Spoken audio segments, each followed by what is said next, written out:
Hello, ഞാനിപ്പം കൂലി കണ്ടിറങ്ങിയുള്ളൂ. ഇന്ന് ഫസ്റ്റ് ഡേ ആണ്. ഞാൻ ആദ്യമായിട്ട് ഇങ്ങനെ ഒരു വീഡിയോ ചെയ്യുന്നത്. അപ്പോൾ അതിൻ്റേതായ പോരായ്മകൾ ഇതിന് കാണും, അത് ക്ഷമിക്കുക. പിന്നെ പടത്തെപ്പറ്റിയാണെങ്കിലും നല്ലൊരു അഭിപ്രായമാണ് എനിക്കുള്ളത്. കാരണം നല്ലൊരു മൂവി എക്സ്പീരിയൻസ് ആയിരുന്നു. നമുക്ക് കണ്ടിരിക്കുമ്പോൾ നമുക്ക് ബോറടിക്കാതെ നമുക്ക് എൻജോയ് ചെയ്യാൻ പറ്റി, നമുക്ക് ഹാപ്പി ഇറങ്ങി വരാൻ പറ്റിയ ഒരു സിനിമയാണ്. ഭയങ്കര സിനിമയൊന്നുമല്ല, പക്ഷെ നമുക്ക് എൻജോയ് ചെയ്യാൻ പറ്റും, അത് ഉറപ്പാണ്. അതുപോലെ തന്നെ നമുക്ക് എടുത്തു പറയേണ്ട ഒരാളാണ് സൗബിൻ അടിപൊളിയായിട്ട് ചെയ്തിട്ടുണ്ട്.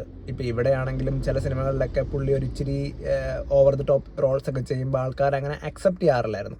പക്ഷേ ഇതിൽ ഉറപ്പാണ് അക്സെപ്റ്റഡ് ആവും, കാരണം പുള്ളി നന്നായിട്ടാണ് ചെയ്ത് വെച്ചിരിക്കുന്നത്. അതുപോലെ തന്നെ ഇതിന് ബാക്ക്ഗ്രൗണ്ട് മ്യൂസിക് പറയാതിരിക്കാൻ പറ്റില്ല. പല സ്ഥലത്തും ഈ സിനിമേനെ എലിവേറ്റ് ചെയ്യുന്നതിൻ്റെ ബാക്ക്ഗ്രൗണ്ട് മ്യൂസിക് തന്നെയാണ്. അതും നമുക്ക് ബോറടിപ്പിക്കാത്ത രീതിക്കാണ് ഇത് കൊണ്ടുപോയേക്കുന്നത്. മെയിനായിട്ട് ഒരു വൺ ടൈം വാച്ചിലുള്ള എന്തായിട്ടും ഉണ്ട്. പിന്നെ ബാക്കി ഇതിൽ വലിയ ക്യാരക്ടേഴ്സ് ചെയ്ത് എല്ലാവരും നന്നായിട്ട് തന്നെ ചെയ്തിട്ടുണ്ട്. നാഗാർജുനയുടെ ഒക്കെ സ്റ്റൈലൊക്കെ നമുക്ക് ശരിക്കും നല്ലതായിട്ട് കാണാൻ പറ്റുന്നുണ്ട്. പിന്നെ മറ്റേ ഒരു ഉപേന്ദ്ര, പുള്ളി എനിക്ക് അങ്ങനെ പരിചയമില്ല, കന്നഡ നടനാണെന്നാണ് തോന്നുന്നത്. പുള്ളി അടിപൊളിയായിട്ട് ചെയ്തിട്ടുണ്ട്. കുറച്ചേ ഉള്ളൂ. പക്ഷേ അമീർ ഖാൻ്റെ റോള് എനിക്ക് പേഴ്സണലി കണ്ടപ്പോൾ ഒരു രസമൊക്കെ തോന്നി. എനിക്കറിയില്ല എല്ലാവർക്കും ആ അഭിപ്രായം ഉണ്ടോ എന്ന്, പക്ഷേ എനിക്ക് അത് ഇഷ്ടപ്പെട്ടായിരുന്നു. അമീർ ഖാൻ്റെ കയ്യിൽ നിന്ന് എന്തായിരിക്കും ഇത്, ഈ അമീർ ഖാൻ ഉണ്ടെന്ന് നമുക്കും അറിയാം. അങ്ങനെ പറഞ്ഞാൽ അതിൽ കുറച്ച് സ്പോയിലർ വരും, വേണ്ട.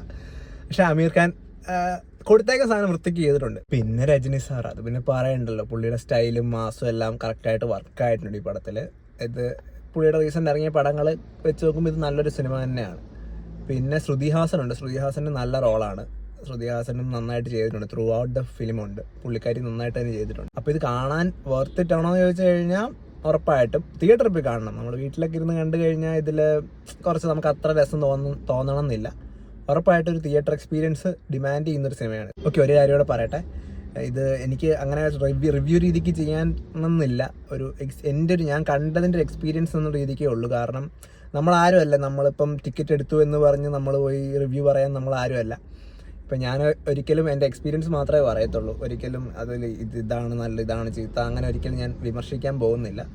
കാരണം എനിക്ക് പലപ്പോഴും പല സിനിമകളും കാണുന്നതിന് മുന്നേ റിവ്യൂ കാണുമ്പം അങ്ങനെ ഒരു ഇഷ്യൂ തോന്നിയിട്ടുണ്ട്. കാരണം പലപ്പോഴും നമ്മുടെ ആ ഒരു വ്യൂവിങ് എക്സ്പീരിയൻസ് നഷ്ടപ്പെട്ടിട്ടുണ്ട്.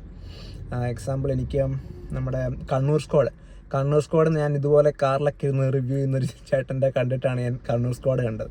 അപ്പോൾ എനിക്കതിൽ പല സീൻസും പുള്ളി എടുത്ത് പറഞ്ഞിട്ട് പിന്നെ എനിക്കത് കാണുമ്പം ഇതാണ് അടുത്ത വരാൻ പോകുന്നത്, നമുക്കൊരു എക്സ്പെക്റ്റേഷൻ വരുന്ന സാധനം ഉണ്ടല്ലോ, അതെനിക്ക് അടിച്ചായിരുന്നു ശരിക്കും.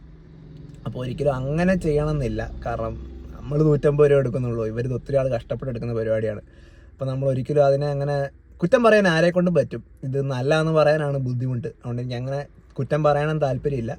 അല്ലാതെ തന്നെ ഇതിൻ്റെ പോസിറ്റീവ്സ് പറയാനാണ് എനിക്ക് താല്പര്യം. അപ്പോൾ ഇതൊരു റിവ്യൂ ഒന്നും അല്ല, ഇതെൻ്റെ ഒരു മൂവി കണ്ടതിൻ്റെ എക്സ്പീരിയൻസ് മാത്രമാണ്. Okay, thank you.